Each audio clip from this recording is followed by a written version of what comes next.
now about our organization. We've been in existence, I guess, for about 25 years. We used to have well-attended meetings, really great dinners, but with COVID, suddenly people just didn't want to come to a meeting. So we started to expand onto Zoom, and much to our surprise, we now have members from 11 states. At least 18 states are watching us. Barry Crompton is one of our members. He's from Australia. Fernando's from Venezuela, and we also have somebody else from Australia watching our program. So what once had become a local organization, now we suddenly became a national organization.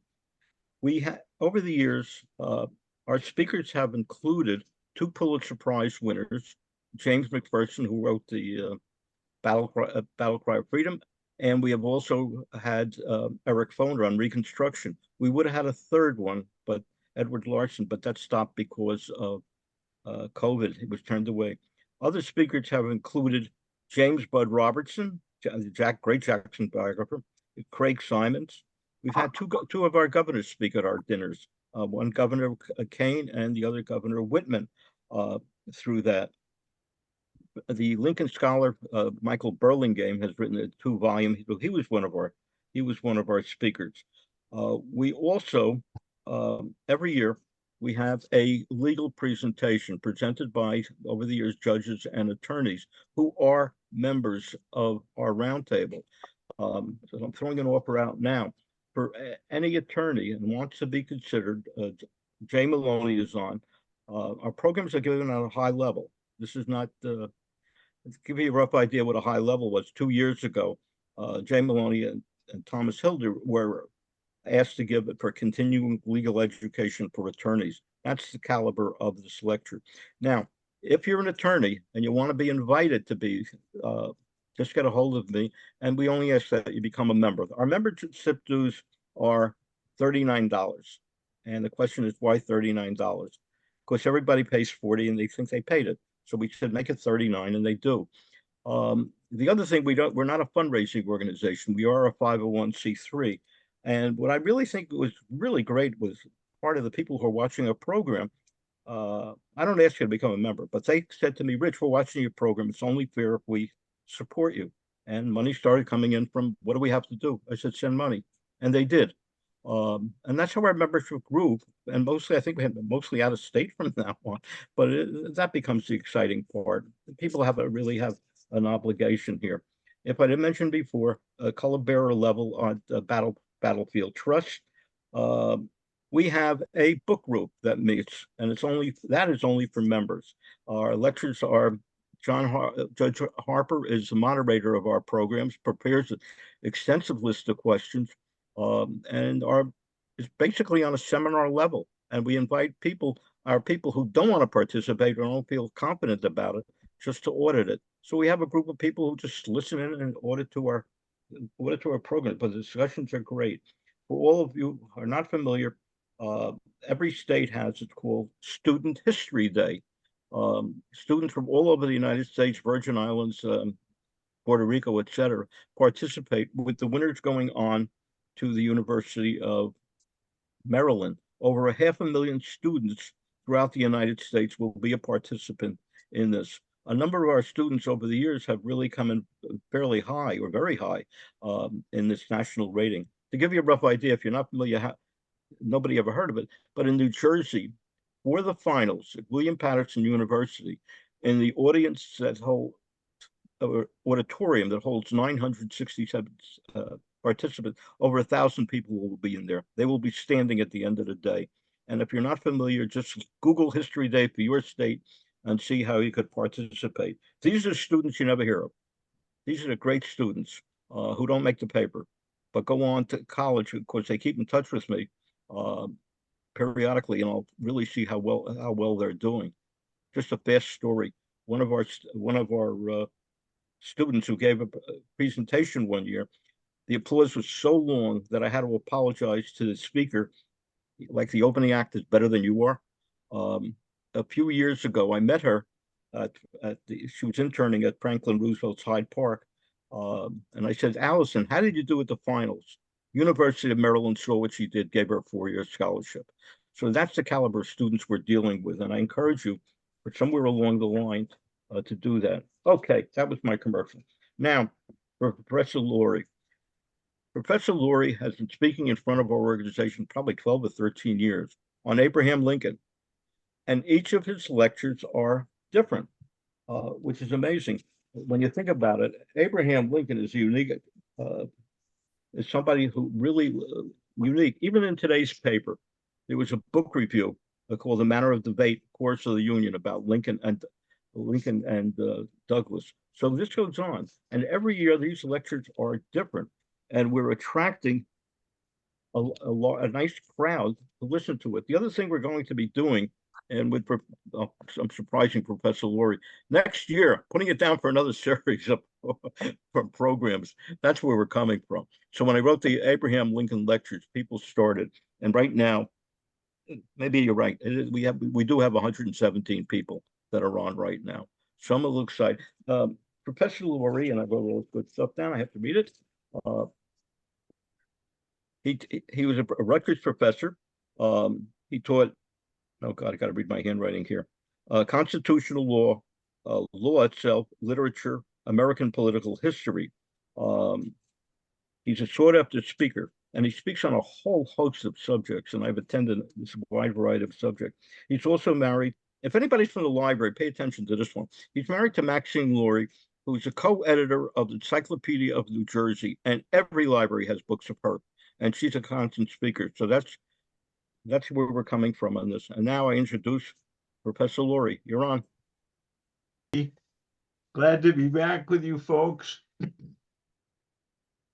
Excuse me. This is the second of my 2 presentations on Lincoln and the war.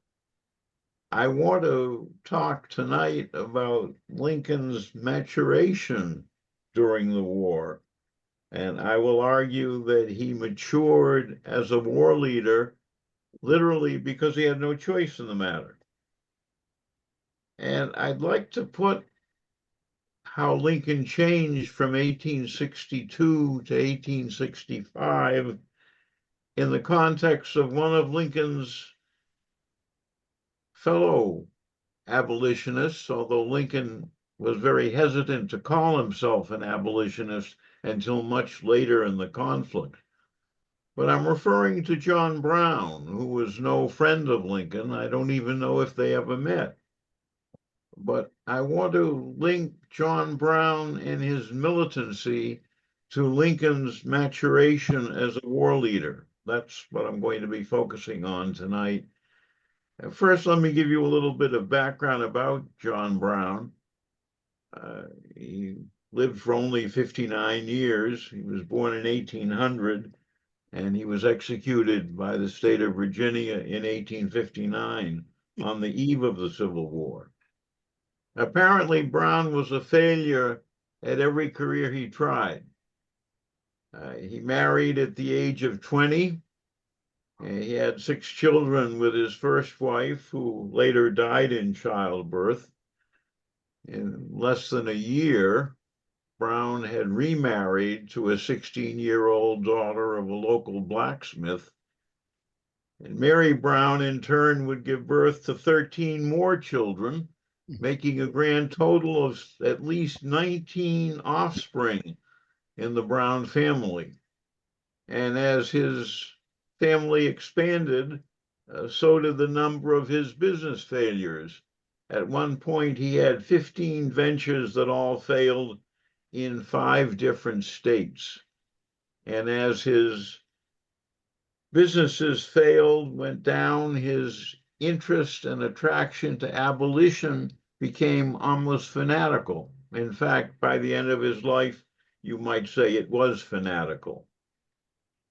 During the 1850s, particularly in 1854 with the Kansas-Nebraska Act, which created 2 territories which would resolve the slavery issue by what was known as popular sovereignty, meaning that the voters in each territory would decide for themselves whether there would be slavery or not.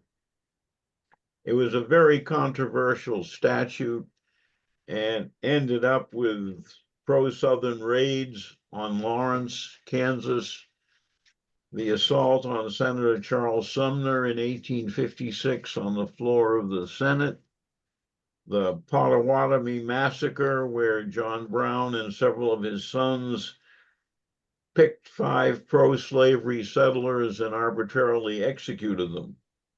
By 1856, Brown was wanted for murder, and he got out of Kansas before, and during the next several years considered a number of schemes to further the abolitionist cause.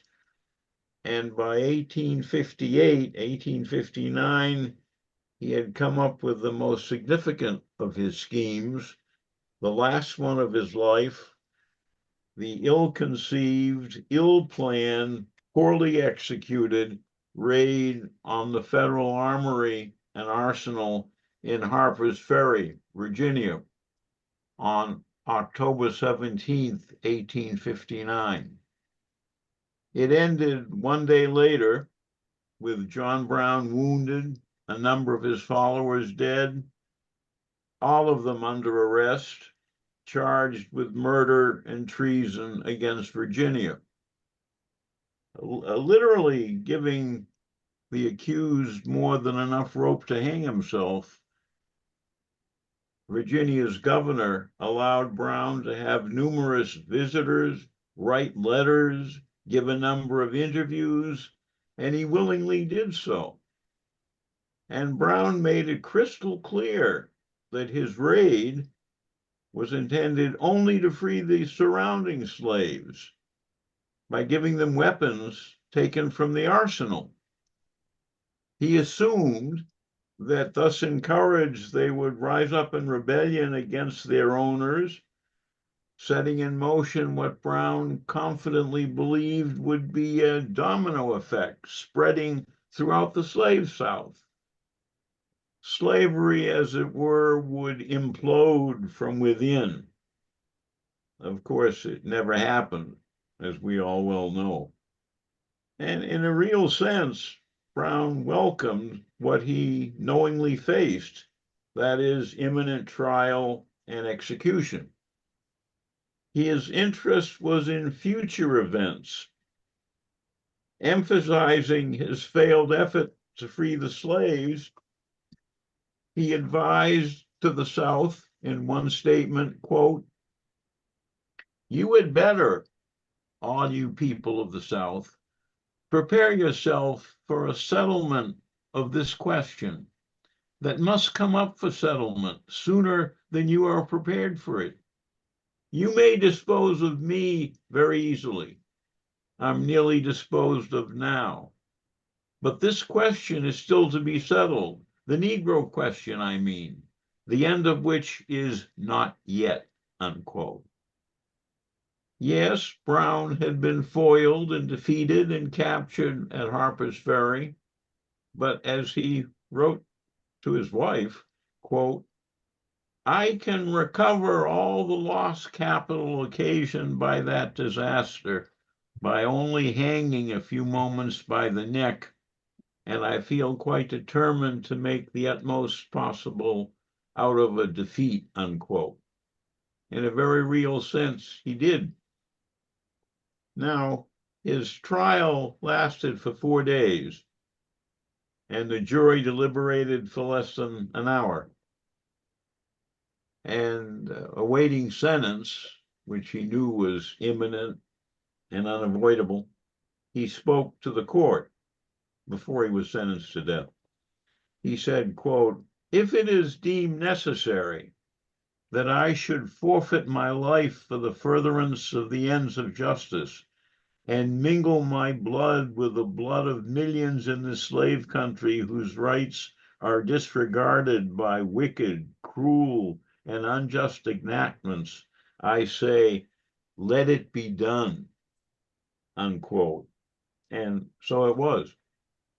On December 2nd, 1859, after a month of interviews, letter writing, visitors, John Brown went to the gallows riding on his own coffin.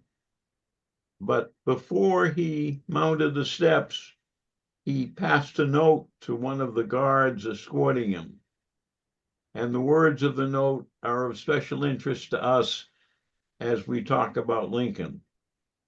He wrote, quote, "I, John Brown, am now quite certain that the crimes of this guilty land will never be purged away but with blood. I had, as I now think, vainly flattered myself that without very much bloodshed it might be done," unquote.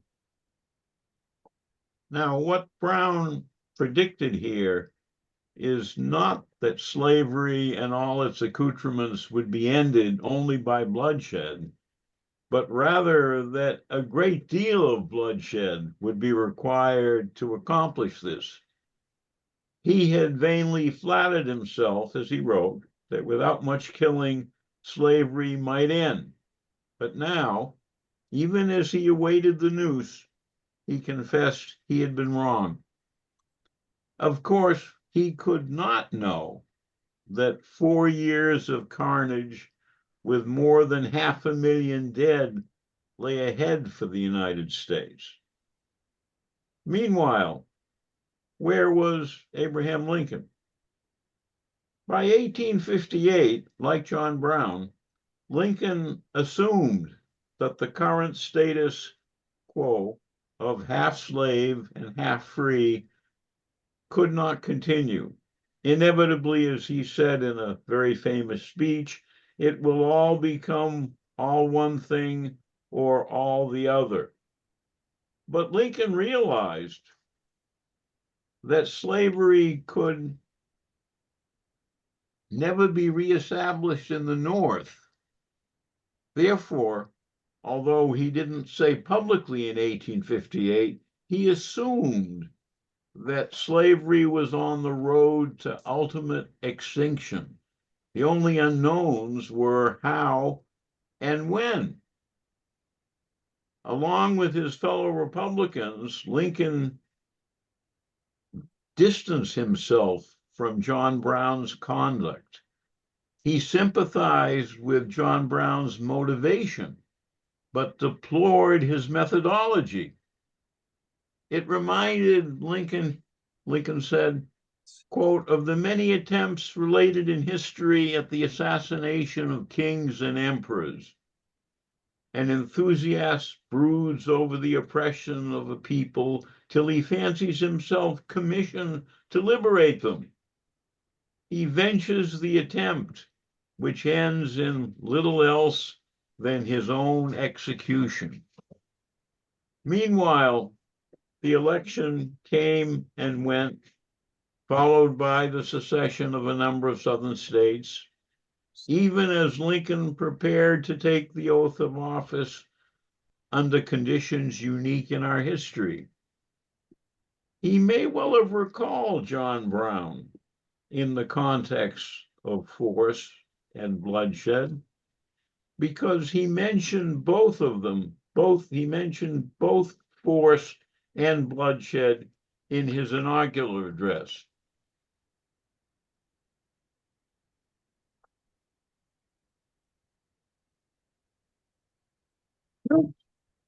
He said, quote, "The purpose of the Union will constitutionally defend and maintain itself. In so doing this, there needs to be no bloodshed or violence, and there shall be none unless it be forced upon the national authority." This is in March 1861. Already 7 southern states have seceded. Lincoln's authority, he added, quote, "will be used to hold, occupy, and possess the property and places belonging to the government, but beyond what may be necessary for these objects, there will be no invasion, no use of force against or among the people anywhere," unquote. Now, very important in this sentence I just read to you is what Lincoln did not say. He omitted the words reclaim or retake or recapture, though ultimately the Union armies would do all three before the war was over. So Lincoln threatened to use force, and so he did. In response to the attack on Fort Sumter, he summoned Congress into special session to meet on July 4th. Notice the significance of the day, July 4th. And there was pressure from the beginning for Lincoln to free the slaves. This culminated in an editorial by Horace Greeley a little over a year later, on July 22nd, 1862, where Greeley wrote an editorial called The Prayer of 20 Million, and he accused Lincoln of doing nothing and not doing it very well. Why hadn't he freed the slaves? What was he waiting for? Lincoln replied on July 22nd in what would become his first, most truly famous letter, the legendary letter to Mrs. Bixby, the widow of the mother of the 4 sons killed in the war. Turns out they weren't, but that's another story. Anyway, that letter was yet to come from Lincoln. Anyway, he wrote to Horace Greeley in disarmingly simple language. What would he do? I would save the Union. If I could save the Union without freeing any slave, I would do it. And if I could save it by freeing all the slaves, I would do it. And if I could save it by freeing some and leaving others alone, I would also do that, unquote. What he did, said Lincoln, he did because he thought it would help restore the Union. And what he forbore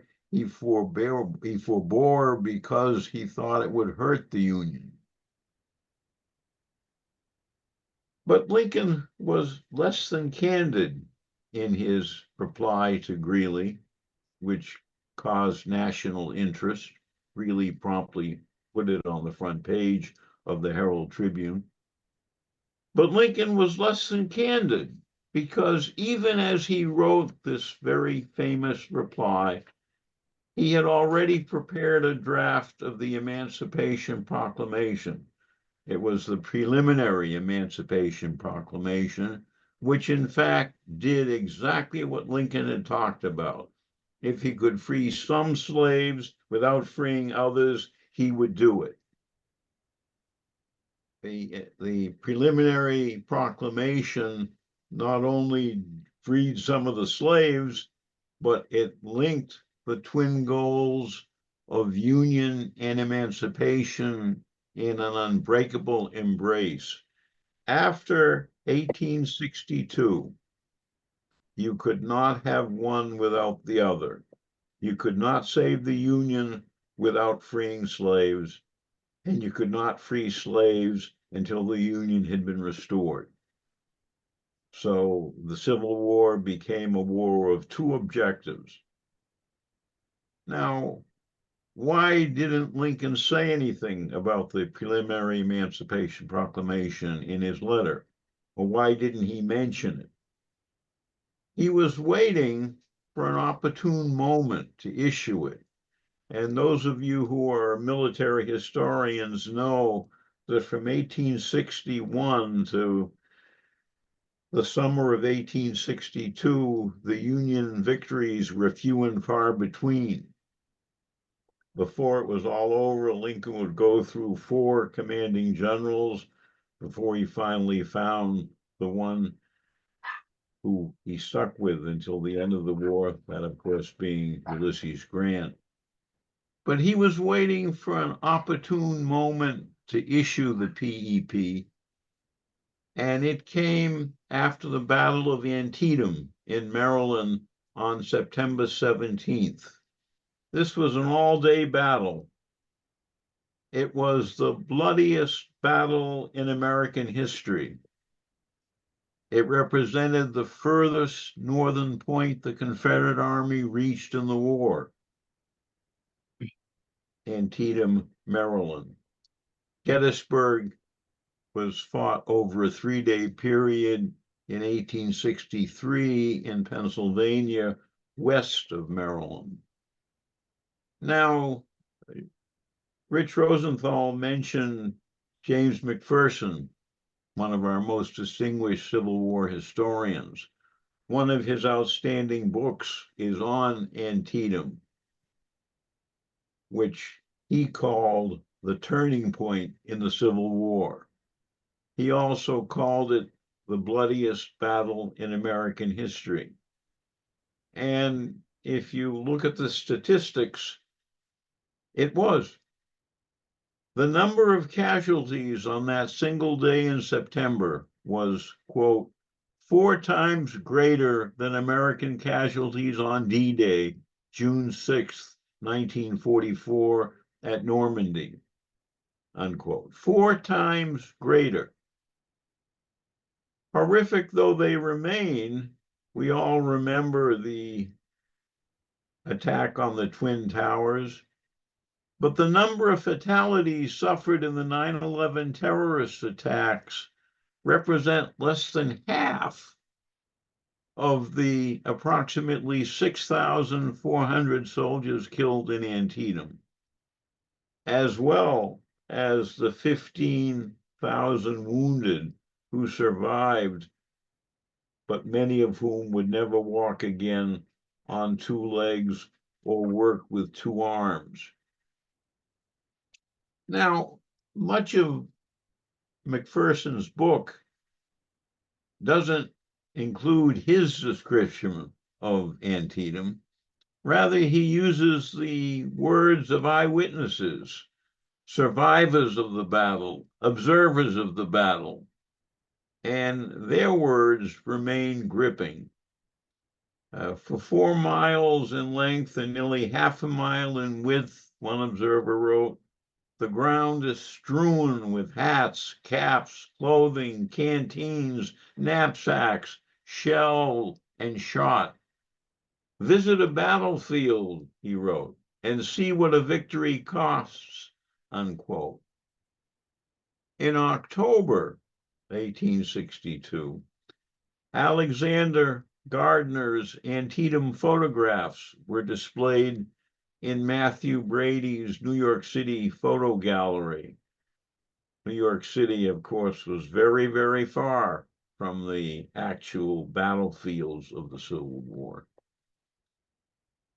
According to the New York Times, which reviewed the display of Gardner's photographs, the pictures, quote, bring home to us the terrible reality and earnestness of war.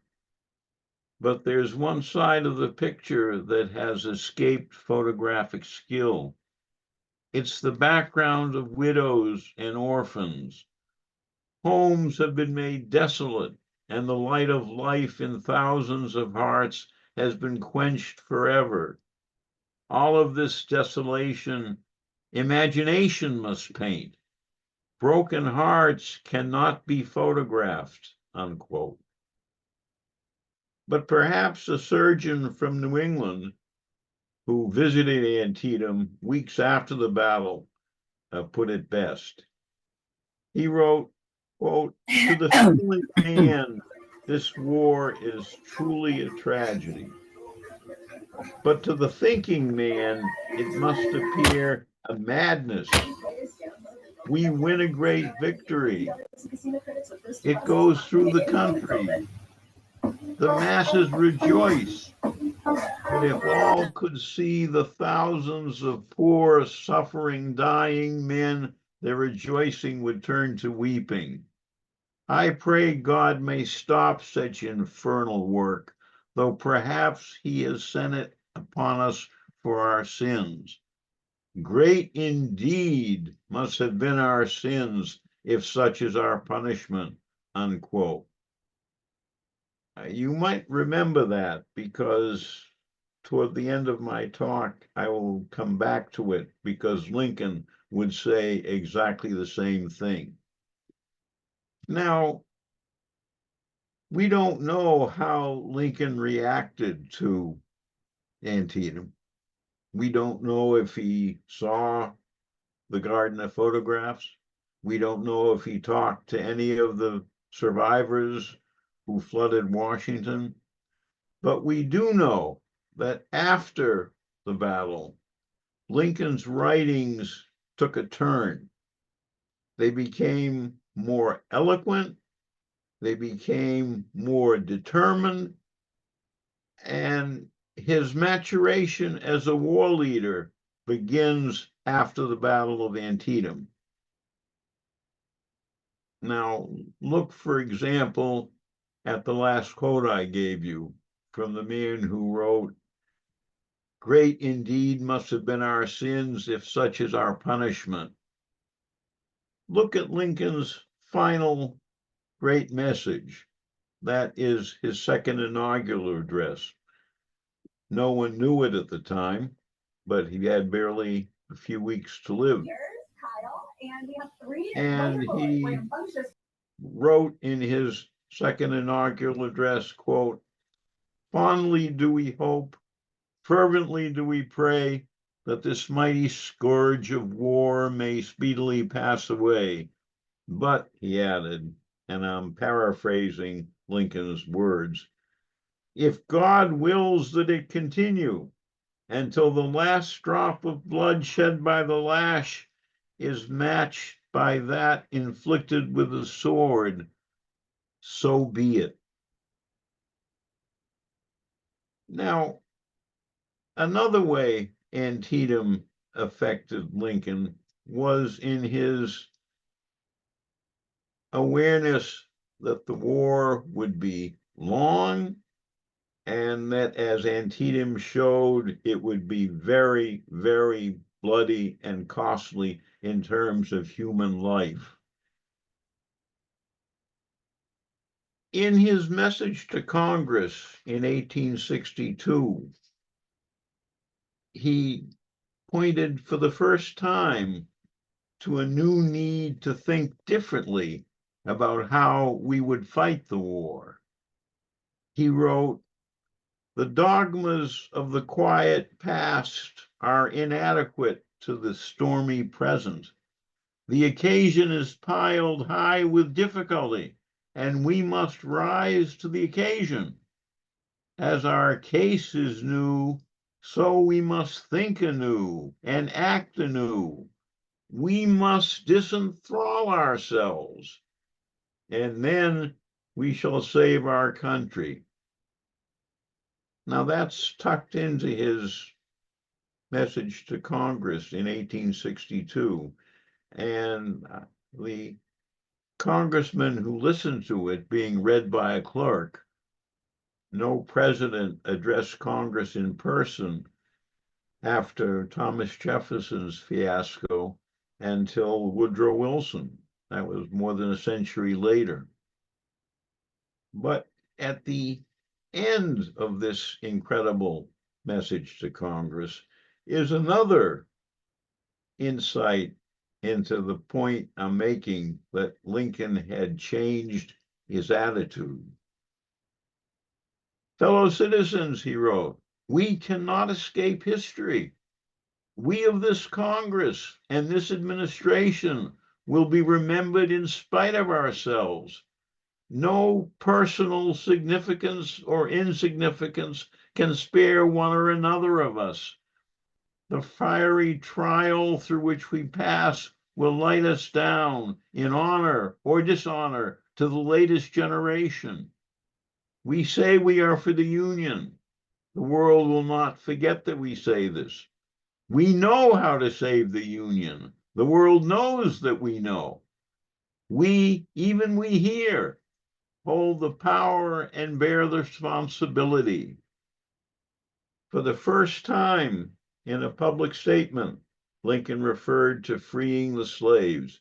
In giving freedom to the slave, we assure freedom to the free, honorably alike in what we give and what we preserve. We shall nobly save or meanly lose the last best hope of earth. Other means may succeed. This could not fail. The way is plain, peaceful, generous, just, a way which, if followed, the world will forever applaud and God must forever bless. Congressmen had not heard a congressional message from a president like that. And what was to come, of course, included Gettysburg, the fighting in the wilderness,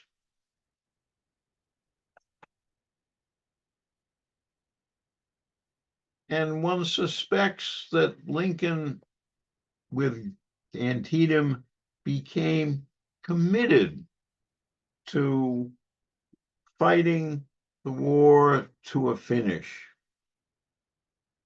Look at the Gettysburg Address, which comes in 1863.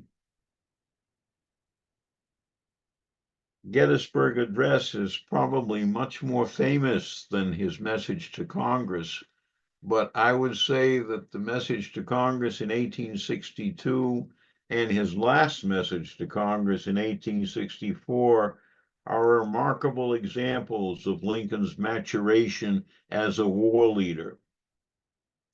Of course, this profound eloquence in Lincoln's writing is just part of his maturation. The other part was his efforts to find a commander who felt the way he did. And Lincoln went through 4 Union commanders until he found Ulysses Grant. And once he was persuaded that Grant would fight as no Union general had fought previously, he stuck with Grant until the war was over. There's a famous story, I don't know if it's true, but it sounds like Lincoln, that a group of ladies representing the fledgling temperance union wished to see the president, who in those days welcomed anyone really who wanted to see him. And the ladies were ushered into his office and they demanded that Lincoln relieve Grant from command as soon as possible. And when Lincoln asked why, he said, because he's drunk, he drinks. Supposedly he fell off his horse because he was drunk. That may well not be true, but anyway, Lincoln nodded. And then he asked the ladies if they knew the type of whiskey that Grant drank. And they were rather shocked. And one was a little bit offended and said, of course we wouldn't know that. Why do you want to know, Mr. President? And Lincoln said, if I knew, I would give a barrel of it to each of my other generals. And he smiled and sent the ladies on their way. Now, once he found Grant, he took a hands-off approach to the war, and it moved inevitably through 1863 with a message to Gettysburg at the Gettysburg Cemetery. It was so short that no photograph that can be clearly identified as Lincoln has been preserved, although we have a fuzzy image of it. But he spoke for less than 5 minutes. I want to talk a little bit about a message you're not very familiar with, if you've heard of it. And that was the 4th message to Congress in 1864, his last message to Congress. Now, as I said, in those days, the president did not appear in Congress He did not address Congress personally. They were read by a clerk, and the alert, perceptive observer who heard the second message I just quoted from it was aware that Lincoln's attitude toward the war had shifted dramatically. But in the 1864 message, with Atlanta having fallen, with the South facing almost certain imminent defeat, it happened a few months later, Lincoln had some things to say to the South that were interesting. Here are a couple of quotes from that message to Congress.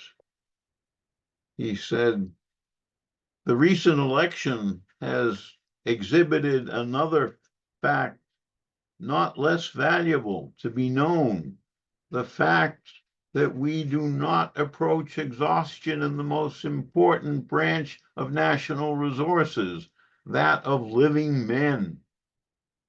While it is melancholy to reflect that the war has filled so many graves and carried mourning to so many hearts, it is some relief to know that compared with the surviving, the fallen have been so few." And the sequel to that statement comes a few sentences later when Lincoln adds, "The important fact remains demonstrated that we have more men now than we had when the war began, that we are not exhausted, nor in process of exhaustion, that we are gaining strength and may, if need be, maintain the contest indefinitely." This is to men. Material resources are now more complete and abundant than ever.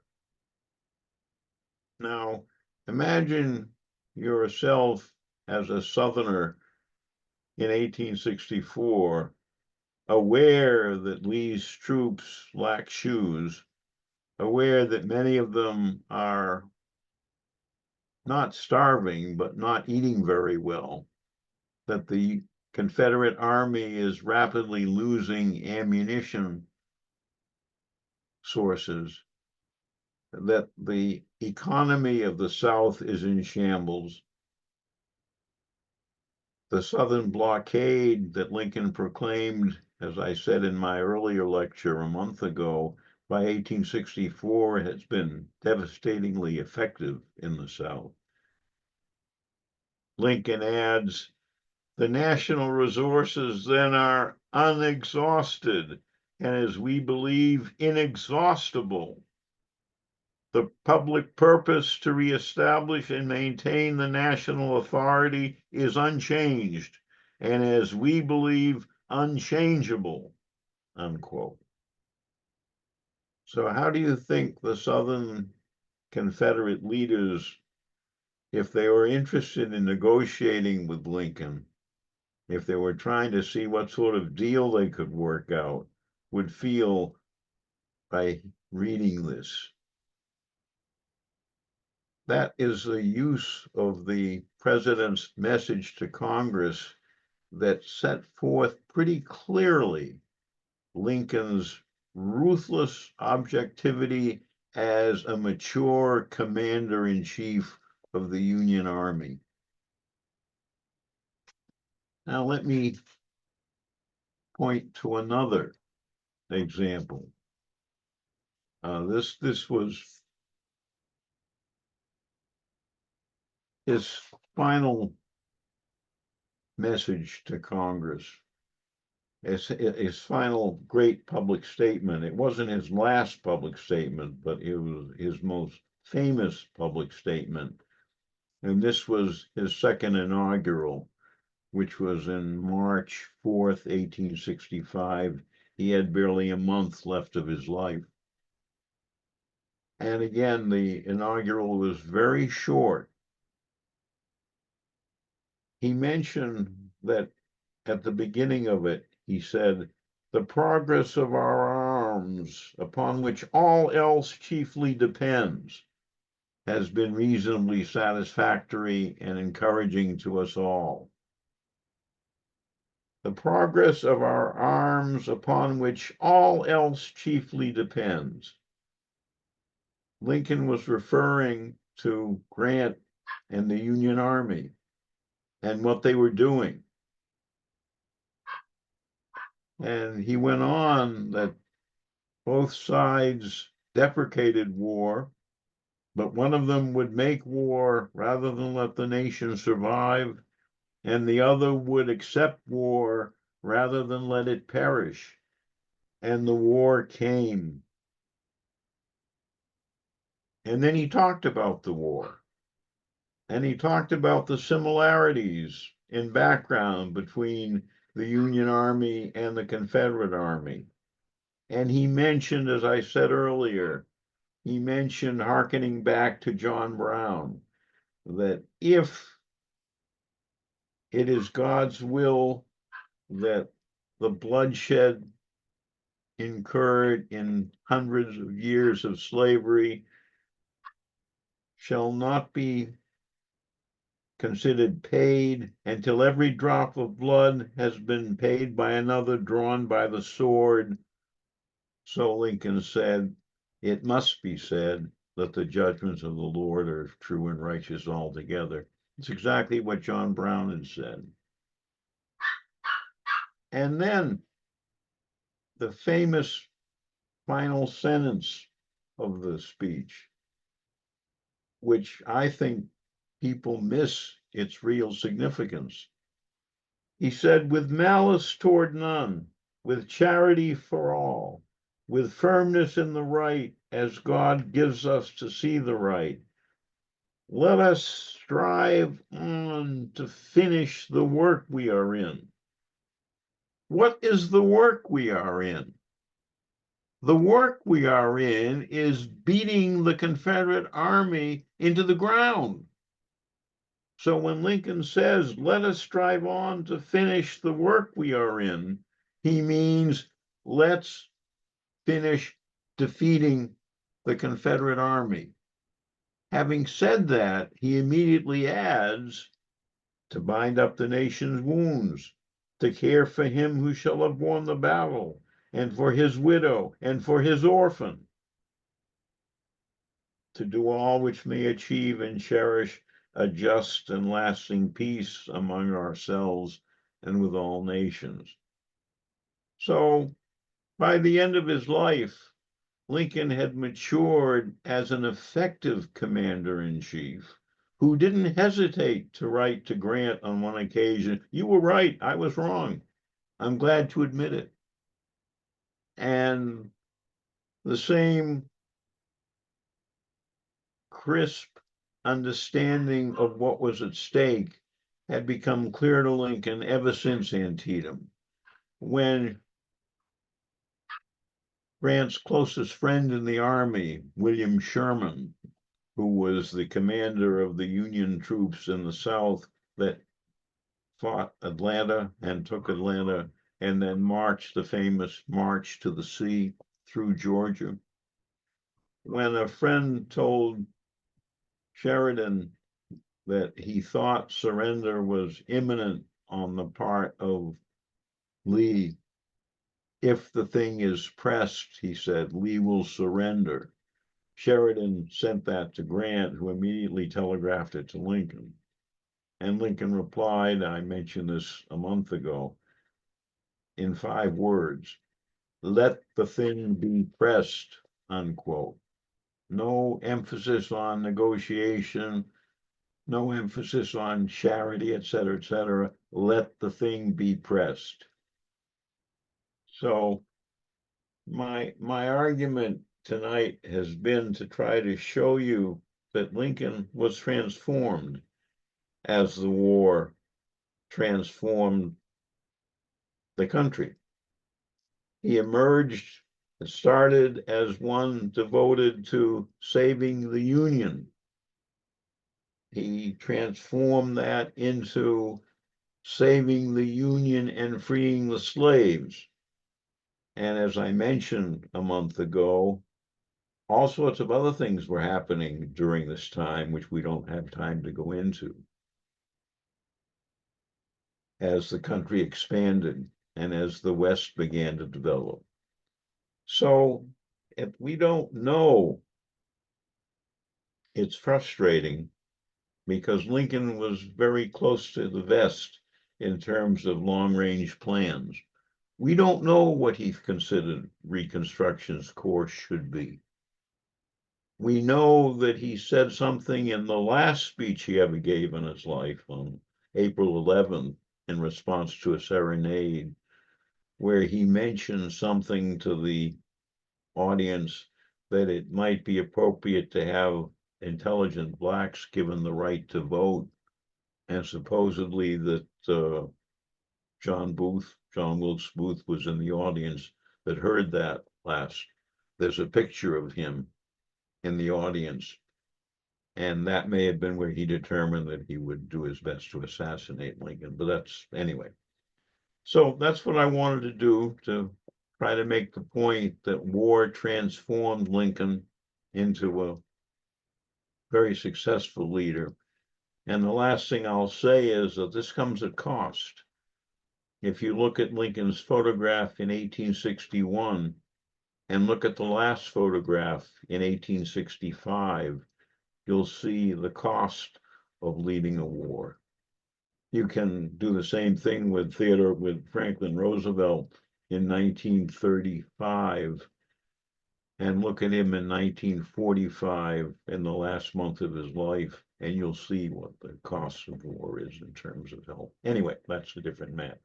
So, Rich, are there any questions? You on the move? Okay, I'm on. Before we take any questions, Abigail will read the one from the chat, but I have to give these my instructions. I want a question. We came to hear Professor Lurie. So if you have a question, it's going to be a question. Do not give a statement. Number two, over 10,000 books have been written about Abraham Lincoln. Please don't attempt to ask, what would you, on page 72 of the Compton book on Lincoln, what did you think of that sentence? Absolutely not. Don't mention any statement. Don't read anything from any book. Again, we came to hear Professor Lurie, and for that I thank you. Although I got to ask you a question before we get started. Everybody's been looking at your shirt. What does it say?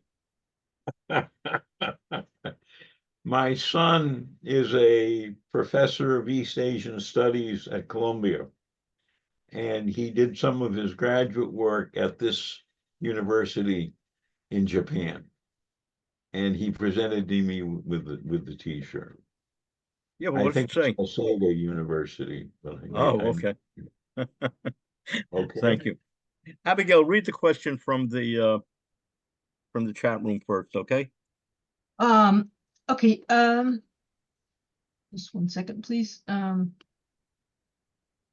Okay, Fernando from Venezuela is asking, what about the international pressure on the issue of slavery, especially Britain and France? They were already against slavery, but on the other hand, they were supporting the Confederates. France took advantage of the Civil War to invade Mexico. I'm not quite sure what the question refers to. The international pressure on the issue of slavery. There was the intriguing challenge to Lincoln's administration to prevent any recognition to the Confederates. The Confederates consider themselves a second United States, that they were to have all the privileges and prerequisites that the North had. They were to have diplomats and be recognized. And one of the jobs of Lincoln's Secretary of State, William Henry Seward, who became Lincoln's closest friend in the cabinet, by the way, and Seward devoted his energies to making sure that France and England did not ever recognize the Confederacy, and they never did.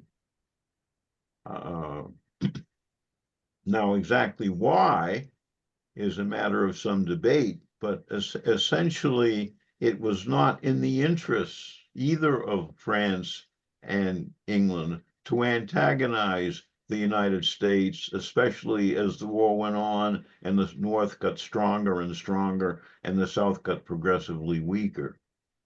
The weaker the South got, the less chance it had of foreign recognition, which it never received. Any more on there? Oh yeah, Okay, question. Oh yeah, well, it's another question for me actually.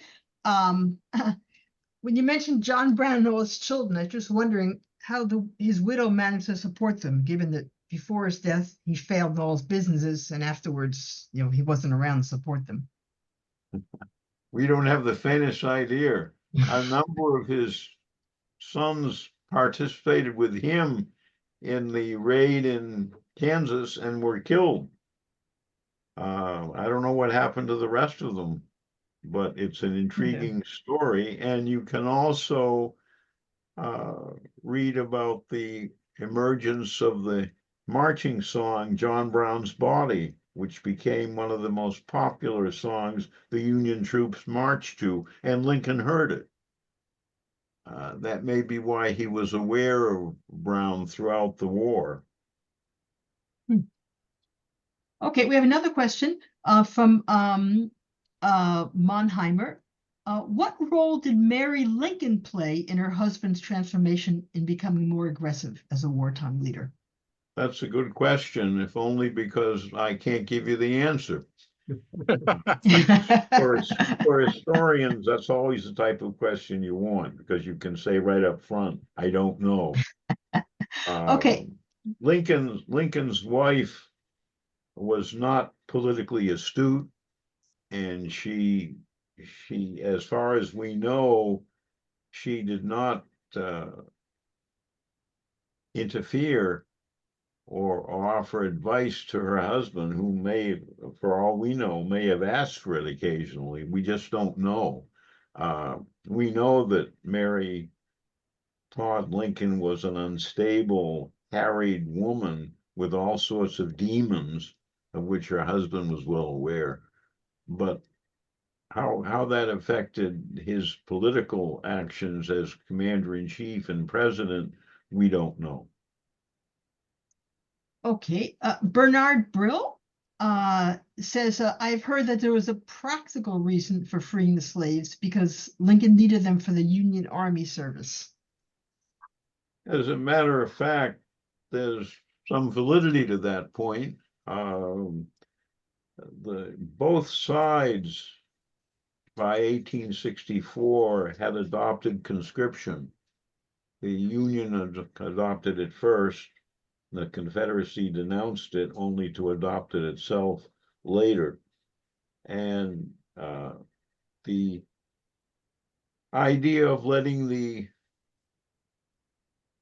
freed slaves join the Union Army increasingly made sense.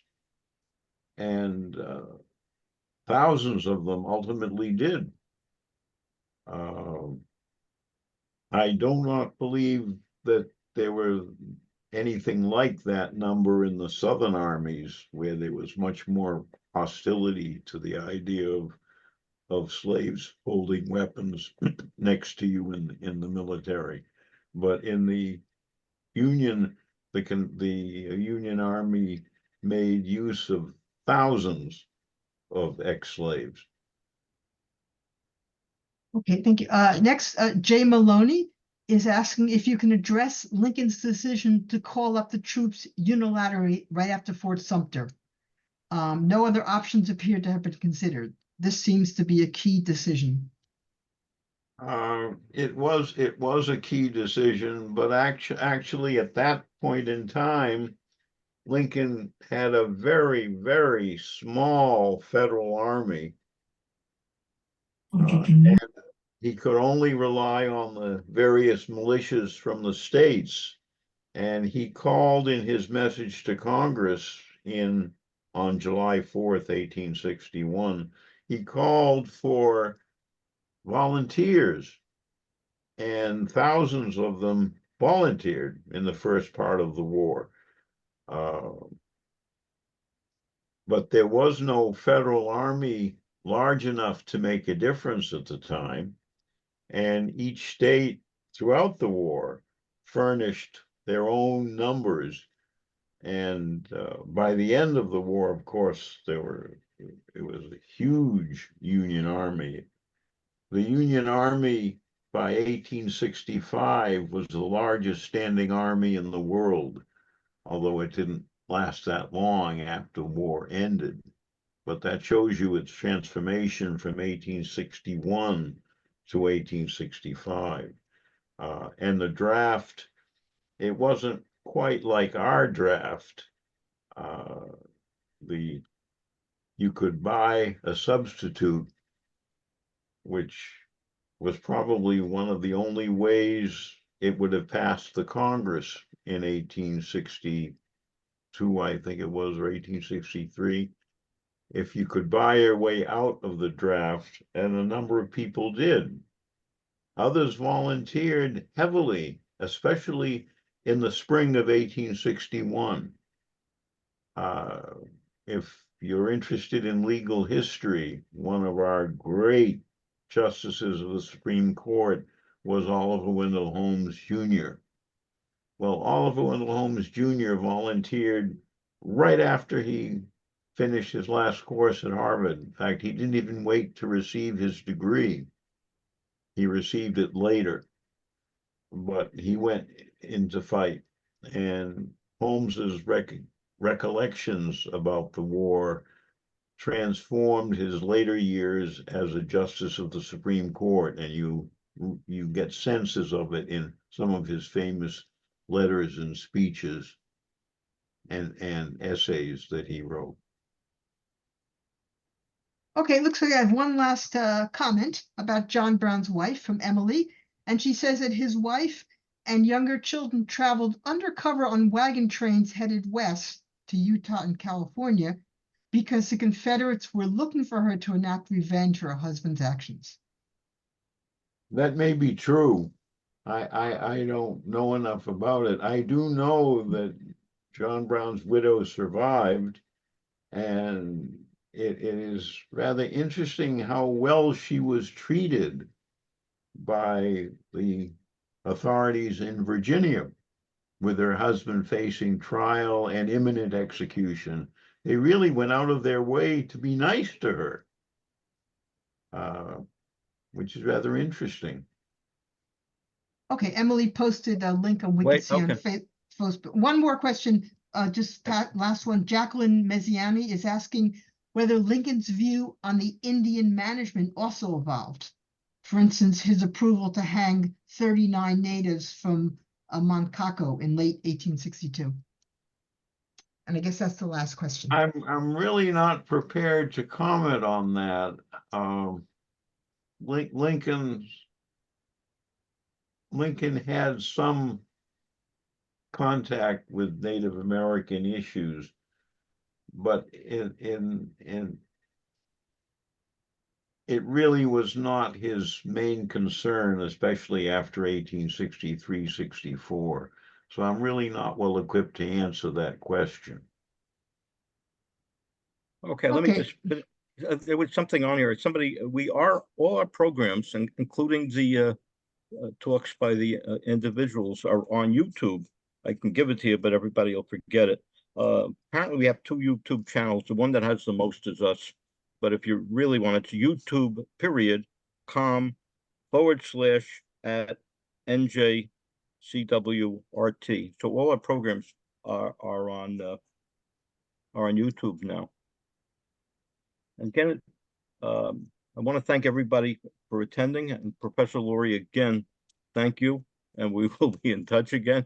But our next meeting will be in September, and we'll have a whole new raft of programs. Also, I must tell you something. People seem to like the idea of series, so I'm trying to get programs that'll all be with various series on them. And the Abraham Lincoln series got to continue.